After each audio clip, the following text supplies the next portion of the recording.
Brought to you by V-Guard, co-powered by Sensodyne and Vimal. ಬಾಯಲ್ಲಿ ಹೇಳಿ ಕೇಸರಿ. Associate sponsor Ultratech Cement. ಜಾಮೀನು ಸಿಗುವ ನಿರೀಕ್ಷೆಯಲ್ಲಿ ರೇವಣ್ಣ ಅವರ ಕುಟುಂಬ ಇದೆ. ಇವತ್ತು ಎಚ್.ಡಿ. ರೇವಣ್ಣನವರಿಗೆ ಜಾಮೀನು ಸಿಗಬಹುದು ಅನ್ನೋ ನಿರೀಕ್ಷೆಯಲ್ಲೇ ಕುಟುಂಬಸ್ಥರು ಕೂಡ ಕಾದು ಕೂತಿದ್ದಾರೆ. ವಕೀಲರ ಜೊತೆ ಮಾತುಕತೆಯನ್ನ ಕೂಡ ರೇವಣ್ಣ ಕುಟುಂಬ ನಡೆಸಿದೆ. ಇನ್ನೇನಿದ್ರೂ ಕೋರ್ಟ್ನಿಂದ ಆದೇಶ ಹೊರಬೀಳಬೇಕು, ಹಾಗಾಗಿ ಕೋರ್ಟ್ ಏನ್ ಆದೇಶವನ್ನ ಕೊಡುತ್ತೆ ಅಂತ ಹೇಳಿ ಕಾಯ್ತಿದ್ದಾರೆ. ಹಿಂದೆ ಜಾಮೀನು ಸಿಗುವ ನಿರೀಕ್ಷೆಯಲ್ಲಿ ಕುಟುಂಬಸ್ಥರಿದ್ದಾರೆ. ಈಗಾಗಲೇ ವಾದ ಪ್ರತಿವಾದ ಕೂಡ ಆಗಿದೆ. ನ್ಯಾಯಾಧೀಶರು ತೀರ್ಪನ್ನ ಕಾಯ್ದಿರಿಸಿದ್ದಾರೆ. 5 ಗಂಟೆ 5:15 ಸುಮಾರಿಗೆ ನ್ಯಾಯಾಧೀಶರ ತೀರ್ಪು ಪ್ರಕಟವಾಗಲಿದೆ. ಇನ್ನು ರೇವಣ್ಣ ಪರ ಸಿ.ವಿ. ನಾಗೇಶ್ ಅವರು ವಾದವನ್ನ ಮಂಡಿಸಿದ್ದಾರೆ. ಐಪಿಸಿ ಸೆಕ್ಷನ್ 364A ಅನ್ವಯಿಸಲು ಆಗಲ್ಲ ಅಂತ ಹೇಳಿದ್ದಾರೆ. ಕಿಡ್ನಾಪ್ ಪ್ರಕರಣಕ್ಕೆ ಸಂಬಂಧಪಟ್ಟಂತೆ ಕಿಡ್ನಾಪ್ ಮಾಡಿದ ನಂತರ ಡಿಮಾಂಡ್ ಅನ್ನ ಮಾಡಿರಬೇಕು, ಡಿಮಾಂಡ್ ಇಟ್ಟಿರಬೇಕು. ಆದರೆ ಇಲ್ಲಿ ಯಾವುದೇ ರೀತಿಯ ಆಗಿಲ್ಲ. ಹೀಗೆ ಮಾಡದಿದ್ರೆ ಕೊಲ್ಲೋದಾಗಿ ಬೆದರಿಕೆಯನ್ನ ಹಾಕಿರಬೇಕು. ಆಗ ಮಾತ್ರ 364A ಅನ್ವಯ ಆಗುತ್ತೆ. ಇದು ತಗೊಳ್ಳೋಣ. ಇದು ಇನ್ವರ್ಟರ್ ಎಸಿ. ನೀವು ಗ್ಯಾಮ್ಲರ್ ಅಲ್ವಾ? ಗ್ಯಾಮ್ಲರ್ ಜೂಜಾಡ್ತಿರಲ್ವಾ? ನೀವು ಜೂಜಾಡ್ತೀರಾ? ಇಲ್ಲ, ಯಾರು ಏನು ಹೇಳಿದ್ರು ಅಂತ ನೀನು ಎಷ್ಟು ಕಾಸ್ಟ್ಲಿ ಹಾಗೂ ಡೆಲಿಕೇಟ್ ಎಸಿ ತಗೊಂಡು ಸ್ಟೆಬಿಲೈಸರ್ ತಗೊಳ್ಳಿಲ್ಲ ಅಂದ್ರೆ ಇದು ಜೂಜಾಟ ತಾನೇ. ಒಂದೇ ಫ್ಲಕ್ಚುಯೇಷನ್ ಗೆ ನಿಮ್ಮ ಇನ್ವರ್ಟರ್ ಎಸಿಯ ಪಾರ್ಟ್ಸ್ ಡ್ಯಾಮೇಜ್ ಆಗಬಹುದು. ಅದನ್ನು ವಿ-ಗಾರ್ಡ್ ಉಪಯೋಗಿಸಿ ಸುರಕ್ಷಿತವಾಗಿರಿಸಿ. V-Guard, India's number 1 stabiliser. ಈ ಪ್ರಕರಣದಲ್ಲಿ ಅನ್ವಯ ಆಗೋದಿಲ್ಲ ಅಂತ ಹೇಳಿ ಸಿ.ವಿ. ನಾಗೇಶ್ ಅವರು ವಾದಿಸಿದ್ದಾರೆ. ಅಪಹರಣ ಒತ್ತೆಯಾಗಿಡೋದು ಅಪರಾಧ ಹೌದು. 364A ಅಡಿಯಲ್ಲಿ ಅಪಹರಣ ಮಾಡಿದವರನ್ನ ಬಿಡಲು ಡಿಮಾಂಡ್ ಇರಬೇಕು. ಇಲ್ಲಿ ಅವರು ಅಪಹರಣವೂ ಮಾಡಿಲ್ಲ ಅಥವಾ ಡಿಮಾಂಡ್ ಅನ್ನು ಇಟ್ಟಿಲ್ಲ, ಒತ್ತೆಯಾಳಾಗಿಟ್ಕೊಂಡಿಲ್ಲ. ಒತ್ತೆಯಾಳಾಗಿಟ್ಕೊಂಡು ಬಿಡುಗಡೆ ಮಾಡ್ತೀವಿ, ಏನಾದರೂ ಕೊಡಿ ಅಂತ ಬೆದರಿಕೆಯನ್ನ ಕೂಡ ಹಾಕಿಲ್ಲ. ಇಲ್ಲವಾದರೆ ಹತ್ಯೆ ಮತ್ತು ಗಾಯದ ಬೆದರಿಕೆ ಇರಬೇಕು.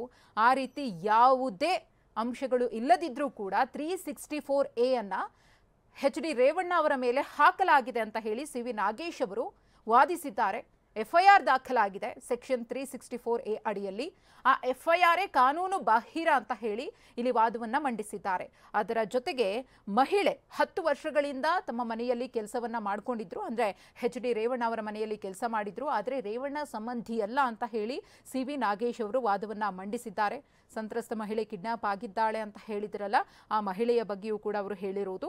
ಇನ್ನು ಮೊದಲ FIR ದಾಖಲಿಸಿದ ಮಹಿಳೆ ಮಾತ್ರ ಸಂಬಂಧಿಯಾಗಿದ್ದಾರೆ. ಹೊಳೆನರಸೀಪುರದಲ್ಲಿ ದಾಖಲಾಗಿದ್ದಂತಹ ಒಂದು ಪ್ರಕರಣ ಇರಬಹುದು, ಅದರ ಬಗ್ಗೆಯೂ ಕೂಡ ಉಲ್ಲೇಖವನ್ನ ಮಾಡಿದ್ದಾರೆ.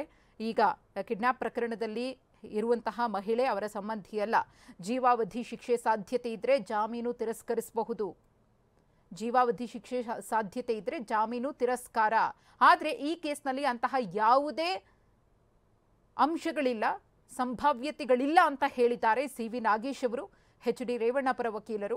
ಮಹಿಳೆ ಸಿಕ್ಕ ನಂತರ 6 ದಿನ ಆಕೆಯ ಹೇಳಿಕೆಯನ್ನ ದಾಖಲಿಸಿಲ್ಲ.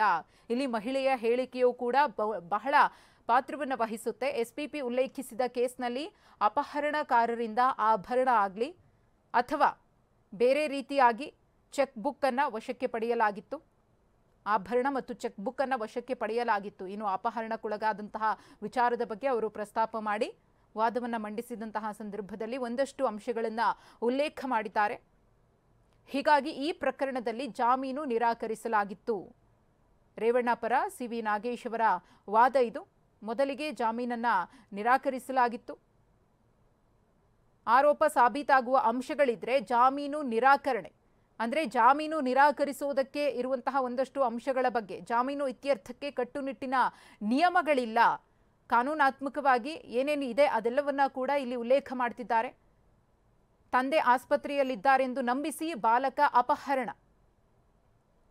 ಸಿ.ವಿ. ನಾಗೇಶ್ ಅವರ ವಾದ ಮಂಡನೆಯ ಪ್ರಮುಖ ಅಂಶಗಳು: ಅಪಹರಣದ ಬಳಿಕ ಪೊಲೀಸರಿಗೆ ತಿಳಿಸಿದ್ರೆ ಕೊಲೆ ಬೆದರಿಕೆ, ಹಣಕ್ಕೆ ಬೇಡಿಕೆ ಇಟ್ಟು ಬಾಲಕನನ್ನ ಅಪಹರಿಸಲಾಗಿತ್ತು. ಆದರೆ ಈ ಕೇಸ್ನಲ್ಲಿ ಅಂತಹ ಸಂಗತಿ ನಡೆದಿಲ್ಲ. SIT ಹಾಜರುಪಡಿಸಿದ ಒಂದು ವಿಚಾರಕ್ಕೆ ಸಂಬಂಧಪಟ್ಟಂತೆ ಅಥವಾ ತನಿಖಾ ವರದಿಗೆ ಸಂಬಂಧಪಟ್ಟಂತೆ ಹೇಳಿಕೆಗಳಿರಬಹುದು, ಅವರು ಕೊಟ್ಟಂತಹ ದಾಖಲೆಗಳಿರಬಹುದು, ಇದೆಲ್ಲದರ ಬಗ್ಗೆಯೂ ಕೂಡ ಅವರು ಉಲ್ಲೇಖವನ್ನು ಮಾಡಿದ್ದಾರೆ.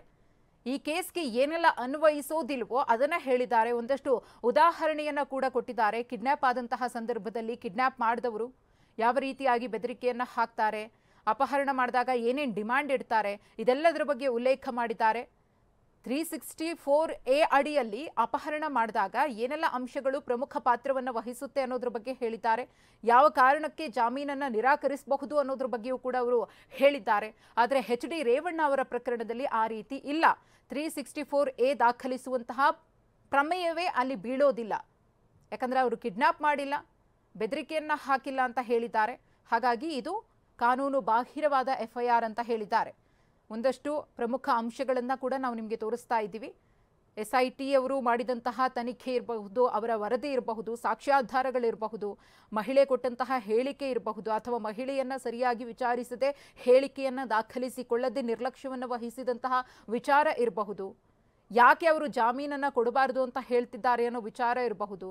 ಇದೆಲ್ಲದರ ಬಗ್ಗೆಯೂ ಕೂಡ ಇಲ್ಲಿ CV ನಾಗೇಶ್ ಅವರು ವಾದವನ್ನು ಮಂಡನೆ ಮಾಡಿದ್ದಾರೆ. ಪ್ರಮುಖವಾಗಿ ನ್ಯಾಯಾಧೀಶರನ್ನ ಒಂದಷ್ಟು ವಿಚಾರಗಳಿಗೆ ಸಂಬಂಧಪಟ್ಟಂತೆ ಅವರಿಗೆ ಅರಿವು ಮಾಡುವಂಥ, ಮನವರಿಕೆ ಮಾಡಿಕೊಡುವಂತಹ ಕೆಲಸವನ್ನು ಮಾಡ್ತಿದ್ದಾರೆ. ಒಂದಷ್ಟು ಉದಾಹರಣೆಗಳನ್ನು ಕೊಡೋ ಮೂಲಕ ಯಾವ ಕಾರಣಕ್ಕೆ ಜಾಮೀನಿಗೆ ಒಂದಷ್ಟು ಅಂಶಗಳು ಒಳಗಾಗೋದಿಲ್ಲ, ಏನು ಕಾರಣಕ್ಕೆ ಜಾಮೀನನ್ನು ಕೊಡಬೇಕಾಗುತ್ತೆ, ಇದೆಲ್ಲದರ ಬಗ್ಗೆಯೂ ಕೂಡ ಹೇಳಿದ್ದಾರೆ CV ನಾಗೇಶ್.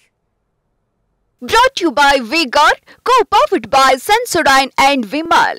ಬಾಯಲ್ಲಿ ಹೇಳಿ ಕೇಸರಿ. Associate sponsor Ultratech Cement.